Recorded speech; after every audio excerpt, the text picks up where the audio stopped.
Hello, dear GATE aspirants. Today is Republic Day, and as we celebrate Republic Day, you should remember that discipline, unity, and knowledge are the true strength of our nations.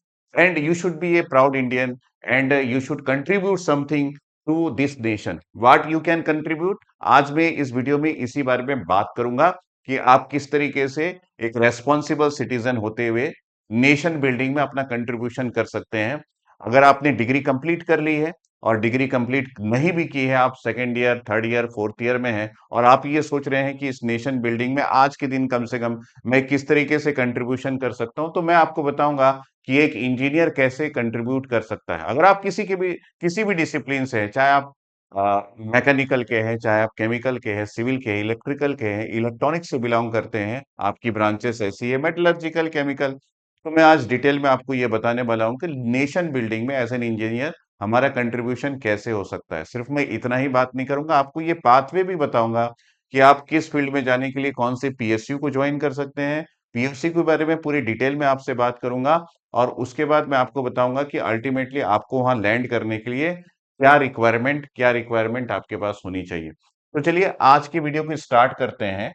और सबसे पहले मैं आपको बता दूं कि अगर आप गेट का प्रिपरेशन कर रहे हैं और गेट के बारे में पूरी तरह अवेयर है, तो आप अगर 2027 का प्रिपरेशन कर रहे हैं तो ये परफेक्ट टाइम है कि आप एट ₹9,999 में गेट का कंप्लीट कोर्स जो है वन एकेडमी का ले सकते हैं।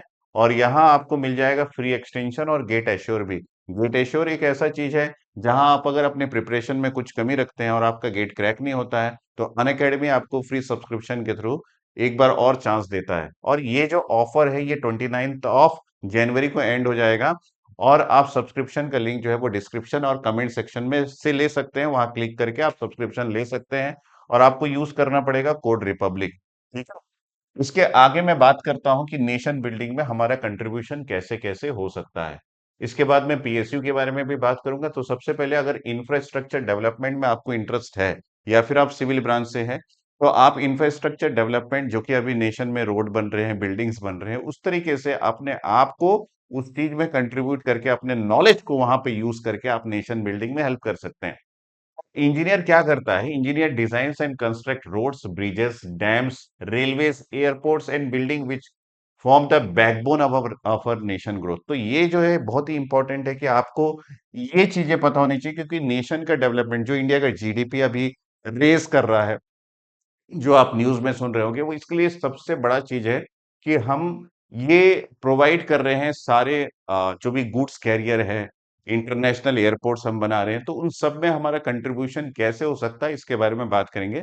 लेकिन अगर आप सिविल इंजीनियरिंग ब्रांच से है, ऐसा नहीं कि सिविल वाले, जैसे एयरपोर्ट अथॉरिटी ऑफ इंडिया जो है वो इलेक्ट्रॉनिक्स इंजीनियर और इलेक्ट्रिकल इंजीनियर्स को भी रिक्रूट करता है। तो ये ऐसी चीज है जहां आपका कंट्रीब्यूशन हो सकता है।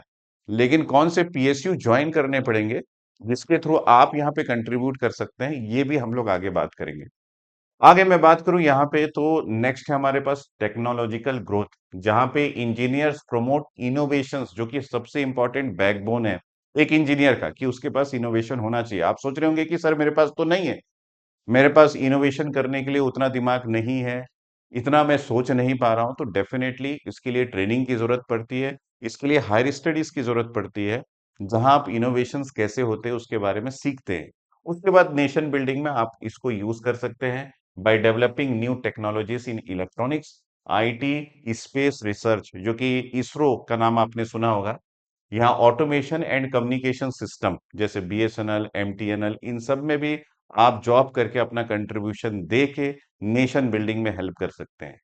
यहाँ पे मैं बात करूंगा कि इकोनॉमिक डेवलपमेंट, जो कि बहुत ही आ, मैं बोलूंगा कि इंटरेस्टिंग बैकबोन बनता जा रहा है अभी इंडिया के लिए और इंडियंस के लिए, यहाँ पे कैसे ऑफर्स है ताकि वो अपना कंट्रीब्यूशन इस फील्ड में कर सके, इसके बारे में मैं बात करूंगा।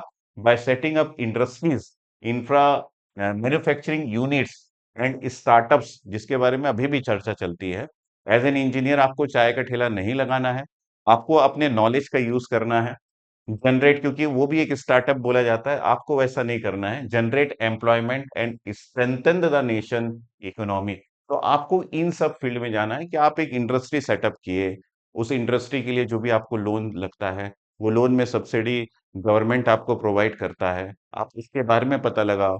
एक इंडस्ट्री सेटअप करो, आप एम्पावर करो लोगों को और उसके साथ-साथ मैन्युफैक्चरिंग यूनिट्स आपको लगाने आना चाहिए। उसके लिए गवर्नमेंट अभी ट्रेनिंग के लिए भी काफ़ी सारी चीज़ें प्रोवाइड कर रहा है, चाहे कोई भी गवर्नमेंट हो। And we are having startups जिसके लिए आप कोई स्टार्टअप जनरेट करिए, कोई आइडिया जनरेट कीजिए, उस आइडिया को पिच कीजिए, उस आइडिया के लिए आप थीसिस लिखिए, उसको बैंक को आप दिखा सकते हैं, तो बैंक उसके अगेंस्ट आपको लोन देता है। तो ये सारी चीज़ें आपके पास अवेलेबल है। नेशन बिल्डिंग के लिए आप ये भी कर सकते हैं, जिसमें आपका भी डेवलपमेंट हो, नेशन में भी आप कंट्रीब्यूशन कर सको, उस सारे फील्ड में आप जा सकते हैं। यहाँ पे मैं बात करूँगा डिफेंस एंड नेशनल सिक्योरिटी की, जहाँ पे इंजीनियर्स कंट्रीब्यूट कर सकते हैं डिफेंस सिस्टम में, वेपन्स में, यहाँ पे आपके पास एयरक्राफ्ट में, मिसाइल्स में, रडार में एंड साइबर सिक्योरिटी, जो कि अभी बहुत ही इंपॉर्टेंट रोल प्ले कर रहा है इंडिया के डेवलपमेंट में, टू एंश्योर नेशनल सेफ्टी। ठीक है, तो ये एक फील्ड है जहां पे आप अपना कंट्रीब्यूशन कर सकते हैं। मैं ये सारे फील्ड आपको इसलिए बता रहा हूं क्योंकि आप अपने इंटरेस्ट का जो फील्ड है यहाँ से पिकअप करें। आगे मैं बताऊंगा कि उस पर्टिकुलर ब्रांच में अगर आप बिलोंग करते हैं तो आप उसमें कैसे एंटर कर सकते हैं, कौन सा पीएसयू आपको हेल्प करेगा। चलिए आगे बढ़ते हैं। यहाँ पे health care and education support में अगर आपको जाना है तो इंजीनियर्स डेवलप मेडिकल इक्विपमेंट्स, जो आप पीटीसी स्टेंट हार्ट पेशेंट को लगाते हैं, जो बीपी जो मेजर करने के जो इक्विपमेंट्स है, वो सारे इक्विपमेंट्स जो है वो इंजीनियर्स ही डिजाइन किए हैं, इंजीनियर्स ही डेवलप किए हैं और अल्टीमेटली उसका जो फैब्रिकेशन है वो भी इंजीनियर्स के थ्रू ही होता है। तो medical equipment, hospital infrastructures, e learning platforms and research laboratories to improve quality of life, ये बहुत ही इंपॉर्टेंट रोल प्ले कर रहा है आज की डेट में पूरे वर्ल्ड के डेवलपमेंट में, है ना। तो आप भी इसमें कंट्रीब्यूशन कर सकते हैं।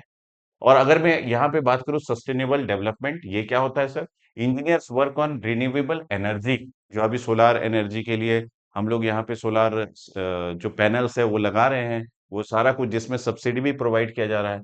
वाटर कंजर्वेशन, है ना, waste management and eco friendly technologies for a sustainable future.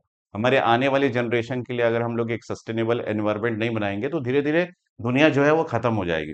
तो आपको इसमें अपना इनोवेशन देना है, आपको इसके बारे में सोचना है कि रिन्यूएबल सोर्स ऑफ एनर्जी को किस तरीके से यूज करके हम पावर एनर्जी जनरेट कर सके, ताकि ये जो आपके पास नॉन रिन्यूएबल सोर्सेस है जो धीरे धीरे एंड हो जा रहा है। आप देख रहे होंगे अभी बैटरी वाली कार आ रही है, बैटरी वाली स्कूटी आ रही है और बसेस भी बैटरी वाले आ रहे हैं। तो ये सभी इसलिए आ रहे हैं क्योंकि we are using this particular, तो हमने रिसर्च किया, हमने बनाया और आज की डेट में हम यूज कर रहे हैं।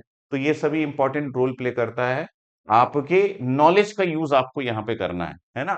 Energy and power security, engineers ensure uninterrupted power and energy supply, ठीक है, through power plants, transmission networks, oil, gas and renewable energy systems. तो आप ये पढ़ के बिल्कुल समझ गए होंगे कि अभी आपको ये प्लान करना है कि आपके जैसे आप यूपीएस लगाते हैं अपने सिस्टम में, कंप्यूटर में, जिससे क्या है आपको अनइंटरप्टेड सोर्स ऑफ पावर मिलता है। सेम उसी तरीके से आपको ये इक्विपमेंट बड़े लेवल पे बनाना है, जहां पे आपके पास जहां पे भी डेटा अभी सिक्योर हो रहा है, जैसे एआई आ गया है और डेटा सिक्योरिटी बहुत ही इंपॉर्टेंट रोल प्ले कर रहा है।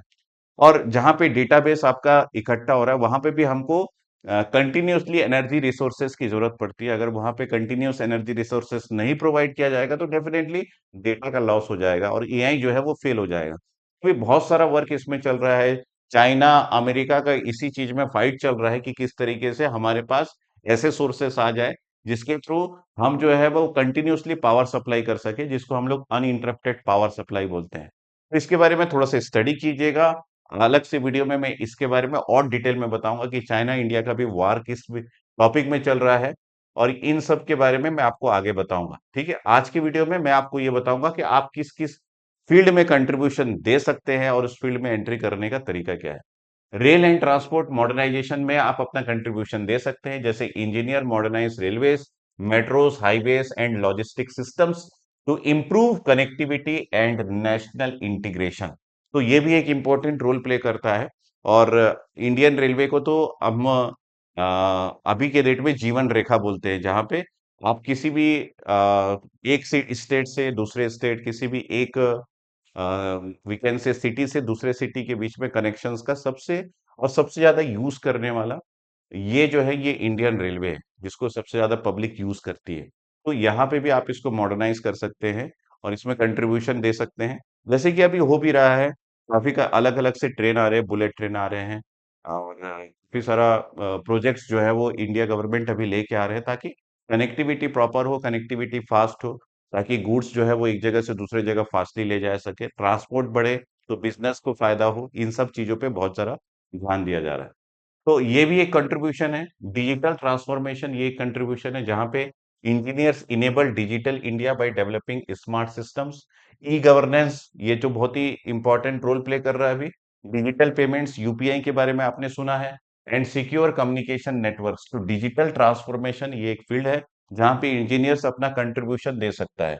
आगे हम लोग बात करें रिसर्च एंड इनोवेशंस, ये तो बहुत पहले से फील्ड है। अगर आप हायर स्टडीज में जाते हैं, कोई रिसर्च करते हैं, कोई इनोवेशंस करते हैं, तो डेफिनेटली उस रिसर्च इनोवेशन में कोई ना कोई आगे का वर्क करेगा, कोई ना कोई उसमें अपना स्टार्टअप चालू करेगा या फिर खुद आप कर सकते हैं।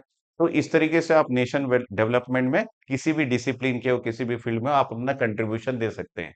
So engineer drive research, experimentations and innovations to solve complex national problems and prepare the country for the future. तो ये आप जरूर से स्टडी कर लेना कि यहाँ पे जो कॉम्प्लेक्स नेशनल प्रॉब्लम्स है उसको आइडेंटिफाई करना, उसको आइडेंटिफाई करके उसका सॉल्यूशन आपको डेवलप करना है। और अगर आप सॉल्यूशन डेवलप कर लेते हो तो डेफिनेटली वो रिसर्च पेपर से आपका भी ग्रोथ होगा और नेशन का भी ग्रोथ होगा। ये एक इंपॉर्टेंट रोल प्ले करता है। चलिए यहां से हम लोग आगे बढ़ते हैं और यहां से आगे बढ़ते हुए ये पता लगाते हैं कि इन सब फील्ड में जाने के लिए हमको कौन कौन से पीएसयू की जरूरत पड़ेगी जिसके थ्रू हम इसमें कंट्रीब्यूशन दे सकते हैं। तो सबसे पहला मैंने आपको बताया था जैसे कि इंफ्रास्ट्रक्चर डेवलपमेंट। तो इसका करस्पॉन्डिंग जो पीएसयू है, देखिए करस्पॉन्डिंग पीएसयू का नाम मैं यहाँ पे बता रहा हूँ, that is NBCC IRCON IRCON RITES होता है। यहाँ पे railway Vikas Nigam limited, national highway authority of India, ये मैंने आपको बताया था airport authority of India, NHPC, इन सब पीएसयू में आप ज्वाइन करके यहाँ पे अगर आप खुद से प्लान नहीं कर पा रहे हैं तो ये आपको हेल्प करेगा नेशन के डेवलपमेंट में अपना कंट्रीब्यूशन देने के लिए। तो सिर्फ आपको क्या करना है, इनको ज्वाइन करना है, बढ़िया से पढ़ाई करना है और उसके बाद आगे कौन से स्टेप्स करने हैं ये भी मैं आपको बताऊंगा। दूसरा फील्ड हमारे पास था टेक्नोलॉजिकल ग्रोथ और उसका करस्पॉन्डिंग पीएसयू है आपके पास ISRO, BEL, BEL, ECIL that is electronic corporation of India limited, CDAC, HAL है ना, हिंदुस्तान एरोनॉटिक्स लिमिटेड और भारत हैवी इलेक्ट्रिकल लिमिटेड। तो इन सब में ज्वाइन करके आप टेक्नोलॉजिकल ग्रोथ में अपना कंट्रीब्यूशन दे सकते हैं। आगे मैं यहाँ पे बात करूं तो हमारे पास है इकोनॉमिक डेवलपमेंट। इकोनॉमिक डेवलपमेंट के लिए जो करस्पॉन्डिंग पीएसयू है वो आपके पास है भेल, SAIL, NMDC national mineral development corporation, NALCO ये आपके पास एल्यूमिनियम कॉरपोरेशन के लिए है। और अभी आप जानते हो कि एल्यूमिनियम के लिए फाइट चल रहा है। तो जो रेयर अर्थ एलिमेंट्स हैं जैसे एल्यूमिनियम हो गया, कॉपर हो गया, जिससे भी बैटरी बन रहा है, पावर के रिसोर्सेज बन रहे हैं, तो उसके लिए पूरा वर्ल्ड जो है वो एक दूसरे से फाइट कर रहा है। तो ये नैल्को में आप अपना कंट्रीब्यूशन दे सकते हैं। Coal India, oil and natural gas corporation, यहाँ पे आप अपना कंट्रीब्यूशन दे सकते हैं। तो इकोनॉमिक डेवलपमेंट के लिए आपको इन पीएसयूज को ज्वाइन करना है। आगे हम लोग बात करें डिफेंस एंड नेशनल सिक्योरिटीज के लिए आपको कौन कौन से पीएसयूज ज्वाइन करने हैं। तो आपको ज्वाइन करना है DRDO, HAL, BEL, BDL Bharat dynamics limited और M I D H A N I. ठीक है, तो ये आपको ज्वाइन करना है और इसको अगर आप ज्वाइन करते हो तो डेफिनेटली आप डिफेंस एंड नेशनल सिक्योरिटी में अपना कंट्रीब्यूशन दे सकते हैं। डीआरडीओ स्टैंड्स फॉर, ये आपके पास है defence research and development organisation. ठीक है, HAL Hindustan aeronautics limited and BEL का मतलब है भारत इलेक्ट्रॉनिक्स लिमिटेड। ठीक है, तो ये इलेक्ट्रॉनिक्स फील्ड से है और इसको आप ज्वाइन कर सकते हैं। Health care and educational support के लिए आप कौन से पीएसयू को ज्वाइन कर सकते हैं, तो इसके करस्पॉन्डिंग पीएसयू है HLL life care, ECIL, BEL और सीडैक। सीडैक बहुत सारे जॉब्स निकालता है जो कि electrical, electronics and computer science और आईटी फील्ड के लिए होता है। तो ये बहुत ही अच्छा हेल्प करता है नेशनल डेवलपमेंट में बिकॉज यहाँ पे वैकेंसी बहुत ज़्यादा निकलती है और यहाँ पे लर्निंग के लिए काफ़ी कुछ ये लोग प्रोवाइड करते हैं ताकि आप चीज़ों को सीख सके कि सॉफ्टवेयर डेवलपमेंट कैसे होता है, सॉफ्टवेयर के लिए हमको क्या क्या, मतलब सॉफ्टवेयर फील्ड के लिए बहुत अच्छा पीएसयू है।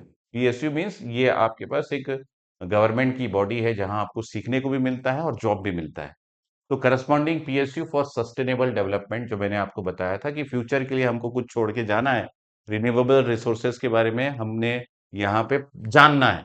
तो यहाँ पे एनटीपीसी जो है वो एनएचपीसी है, और यहाँ पे एसजीबीएन है, आईआरईडीए है, और आपके पास डब्ल्यूएपीसीओएस है। तो इन सबको ज्वाइन करके आप सस्टेनेबल डेवलपमेंट में अपना कंट्रीब्यूशन दे सकते हैं।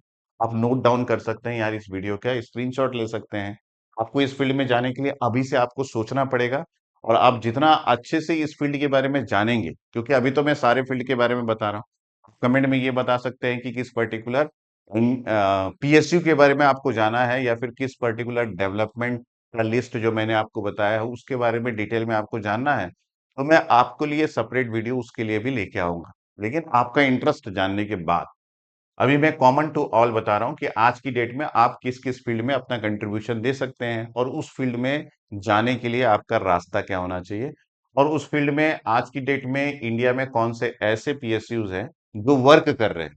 तो यहाँ पे एनर्जी एंड पावर सिक्योरिटी में अगर आपको जाना है तो उसका करस्पॉन्डिंग पीएसयू है NTPC, power grid, ONGC, IOCL, BPCL, Bharat petroleum corporation limited, और GAIL, that is gas and, यहाँ पे आपके पास इंडिया लिमिटेड है, ऑयल एंड नेचुरल गैस।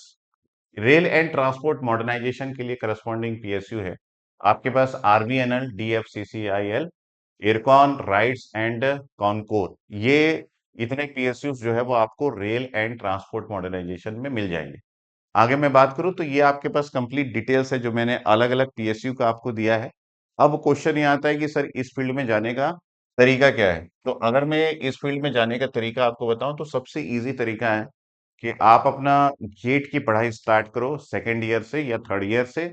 और अगर गेट का प्रिपरेशन आज बहुत अच्छे से कर लेते हैं, आपकी रैंकिंग 1 से लेके 1500 रैंक भी अगर आप लेके आते हैं, तो डेफिनेटली एक चांस बनता है कि आप हायर स्टडीज में जा सकते हैं, आईआईटी ज्वाइन कर सकते हैं, नेशनली फंडेड इंस्टीट्यूट ज्वाइन कर सकते हैं, एनआईटी ज्वाइन कर सकते हैं। तो अगर इनको ज्वाइन करते हैं तो डेफिनेटली यहाँ से आप जो सीखेंगे उसको लेके आप इस पीएसयू में अपने वर्क को चालू कर सकते हैं। दे विल प्रोवाइड, जो कैंपस रिक्रूटमेंट है वो प्रोवाइड करते हैं ये सब पीएसयू, जहां पे भी आपके पास आईआईटी है और नेशनली फंडेड इंस्टीट्यूट्स हैं, प्लस एनआईटी है, जो भी का नेशनल इंपॉर्टेंस वाले इंस्टीट्यूट्स हैं, वो सारे इंस्टीट्यूट्स में। और दूसरा तरीका ये है कि आप एक अच्छा रैंक लाओ और आप इस पीएसयू में अपना इंटरव्यू देके आप डायरेक्ट रिक्रूटमेंट भी पा सकते हैं। कई सारा यहाँ पे का मैनेजमेंट ट्रेनी के भी ऑप्शंस होते हैं। उस मैनेजमेंट ट्रेनी के लिए अगर आप जाना चाहते हैं तो गेट क्रैक करो, मैनेजमेंट ट्रेनी का इंटरव्यू ये लेते हैं, जहाँ पे ये आपको ग्रुप डिस्कशन और ये सारी चीजें जो मैनेजमेंट ट्रेनी के लिए बेसिक रिक्वायरमेंट है उसका टेस्ट लेते हैं, और उसके बाद एक इंटरव्यू के बाद आपका सिलेक्शन हो जाता है। तो यहाँ पे आप नेशन के लिए कंट्रीब्यूशन कर सकते हैं। तो सबसे इंपॉर्टेंट यहाँ पे ये हो जाता है कि आपका जो है वो गेट का एग्जाम जो है वो आपको क्रैक करना है, और गेट का एग्जाम जो है वो अभी, अगर आप इस वीडियो को अभी दे रहे हैं तो 2027 का गेट के लिए आप प्रिपरेशन कर सकते हैं। और अगर आप ऑलरेडी प्रिपेयर कर चुके हैं गेट के लिए, तो ये एफर्ट फरवरी 2026 में आपको एक बार देना है। अगर वहां पे कुछ भी कमी होती है तो छोड़ना मत। अगर आपका एज ज्यादा नहीं हुआ है, आपने ड्रॉप ज्यादा नहीं लिया है, तो आप गेट 2027 के लिए फिर से प्रिपेयर करना। तो डेफिनेटली आप किसी न किसी पीएसयू में लैंड कर जाएंगे, क्योंकि इन सारे पीएसयूज का जो एंट्री का जो गेट है वो गेट एग्जाम है ना। तो ये आप जरूर से करना। और दूसरा ये है कि आजकल सेपरेट एग्जाम भी होने लगे हैं। तो सेपरेट एग्जाम हो रहा है तो डेफिनेटली आपको एक एडवांटेज मिलता है कि आप गेट के एग्जाम के थ्रू भी एंट्री कर सकते हैं और सेपरेट एग्जाम के थ्रू भी एंट्री कर सकते हैं, तो आपको दो चांसेस मिलेंगे। तो ये बहुत अच्छी बात है अगर मैं बोलूँ। तो अगर सेपरेट एग्जाम हो रहा है इन पीएसयूज में एंट्री करने के लिए तो वो भी आप देना, लेकिन उसके लिए सबसे जरूरी है प्रिपरेशन। अगर आप वेल प्रिपेयर करते हैं, अपने आप को डिसिप्लिन में रखते हैं और डेली जो है वो कंसिस्टेंसी से आप प्रिपेयर कर रहे हैं, तो कोई ऐसी ताकत नहीं है जो आपको यहाँ पे लैंड करने से रोक सके। तो ये एक तरीका था जिससे आप नेशन डेवलपमेंट में कंट्रीब्यूशन अपना दे सकते हैं। आपको इस वीडियो में अगर कुछ स्पेशली जानना है तो जरूर से बताना। और मेरी तरफ से आज के रिपब्लिक डे के लिए आपको सबको happy republic day. Okay, thanks, bye, take care.